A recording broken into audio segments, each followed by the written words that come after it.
आणि म्हणूनच आपण सातत्यानं म्हणत असतो की माणूस क्षणाचा सज्जन आहे आणि युगाचा दुर्जन आहे. माणूस क्षणभरच सज्जन असतो, नाहीतर आयुष्यभर दुर्जन म्हणून जगत असतो.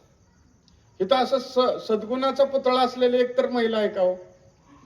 का इथं एकतर पुरुष आहे की तो सद्गुणाचा पुतळा आहे? असं होत नाही. पण ते सज्जनपणाचे क्षण आपल्या आयुष्यात येतात ना, त्याच वेळेला माणसाच्या हातातनं भूमिका होत.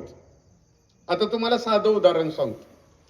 आपल्या दारावरती एखादा माणूस येतो आणि म्हणतो की एक 50 रुपये द्या, मी तुळजापूरवरून आलोय, फोटो धावतो, पंढरपूरवरून आलोय, मला 50 द्या.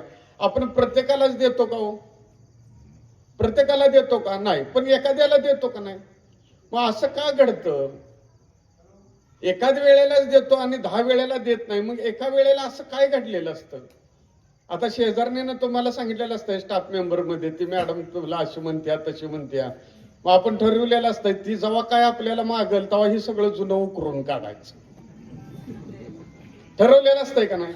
पण ते अचानकच मधल्या सुट्टीत म्हणते मी अशीच आता लग्नाला निघाले आणि तुझं गंटन दे.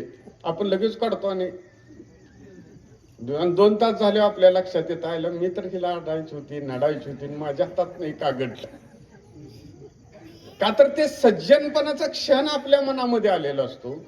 आणि हे सज्जनपणाचे क्षण तुमच्या आमच्या आयुष्यात वाढावेत म्हणून धर्म, साहित्य आणि संस्कृती शतकानुशतके प्रयत्न करत आहे. शतकानुशतके हे प्रयत्न आहेत, हे आजचे नाहीत. आणि धर्माच्या नावाखाली संस्कृतीचं जतन करणं म्हणजे काय? तर अशा पद्धतीची व्याख्यानमाला घेणं आणि आपल्या पूर्वजांचा, आपल्या कर्तृत्वान व्यक्तिमत्वांच्या कर्तृत्वाला उजाळा देणं आणि त्या पावलावर आपण पुढे जाणं. आणि ही व्याख्यानमाला ती मागील 2009 पासून करते, म्हणून तुमचं कौतुक आहे मित्र. ही कशा